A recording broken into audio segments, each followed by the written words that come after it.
पहला खंड 7वां भाग तुलना तथा विरोध पाठ पहला, जिसे उन्होंने अस्वीकार किया।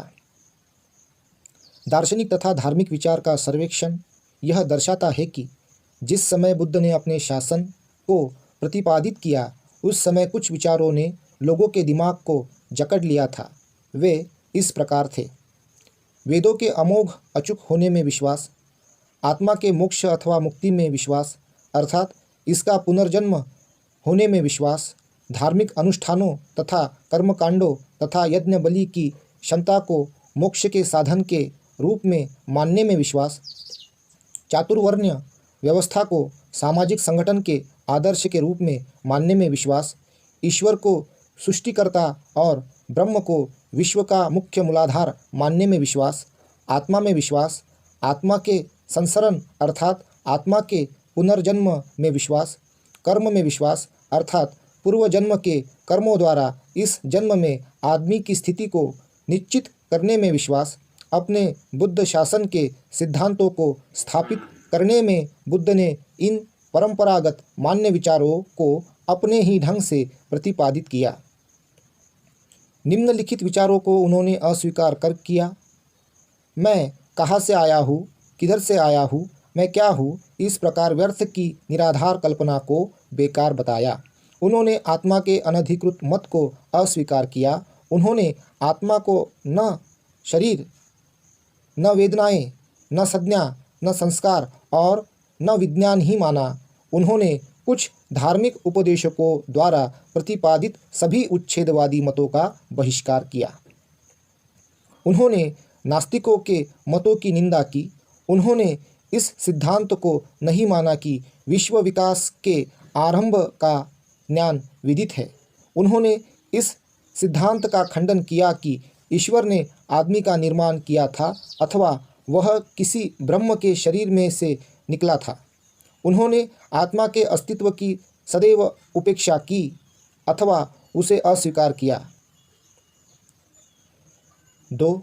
जिसे उन्होंने परिवर्तित किया।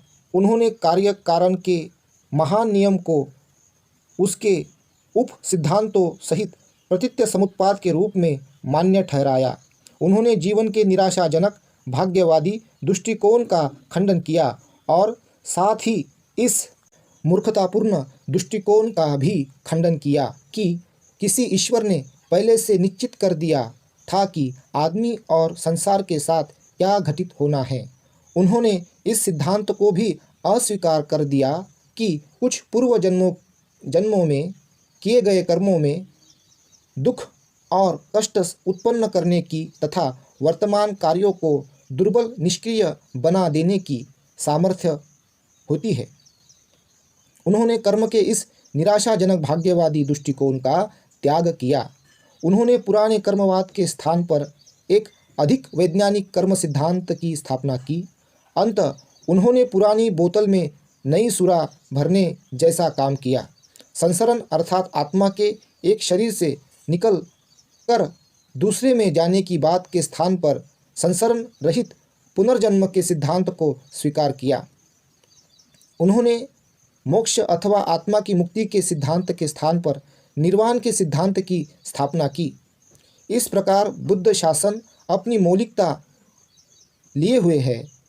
इसमें जो कुछ थोड़ा बहुत पुराना है वह या तो बदल दिया गया है या उसकी नई व्याख्या कर दी गई है। पाठ तीसरा, जिसे उन्होंने स्वीकार किया। उनकी शिक्षा की पहली विशेषता इस बात को मानने में है कि मन ही सभी चीज़ों का केंद्र बिंदु है। मन सभी प्रवृत्तियों का पूर्वगामी है। वह उन पर अधिकार रखता है, उन्हें उत्पन्न करता है। यदि मन को वश में कर लिया जाए तो सभी प्रवृत्तियां वश में हो जाती है। मन ही सभी प्रवृत्तियों का प्रधान है। मन ही सभी प्रवृत्तियों का अगुआ है। उन्हीं मानसिक प्रवृत्तियों द्वारा मन बना हुआ है। इसलिए सबसे पहले मन को सुसंस्कृत करने में ध्यान देना है। उनकी शिक्षाओं की दूसरी विशेषता यह है कि मन ही उन सब अच्छाइयों और बुराइयों का मूल स्रोत है, जो हमारे भीतर उत्पन्न होती है और जिनका हमें स्वीकार होना पड़ता है। जो कुछ भी बुराई के बारे में है, जिसका बुराई से संबंध है, जो बुराई से समन्वित है, वह सब मन की ही उपज है। जो कुछ भी अच्छाई है, जिसका अच्छाई से संबंध है, जो अच्छाई में समन्वित है, वह सब मन की ही उपज है। यदि कोई बुरे मन से कुछ भी बोलता या करता है, तो दुख उसके पीछे पीछे ऐसे ही हो लेता है जैसे गाड़ी के पहिए गाड़ी को खींचने वाले बैलों के पैरों का पीछा करते हैं।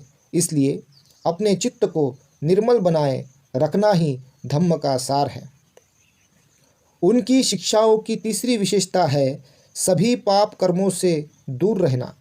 उनकी शिक्षाओं की चौथी विशेषता है कि वास्तविक धम्म धार्मिक ग्रंथों में नहीं है, बल्कि धार्मिक सिद्धांतों के पालन करने में है।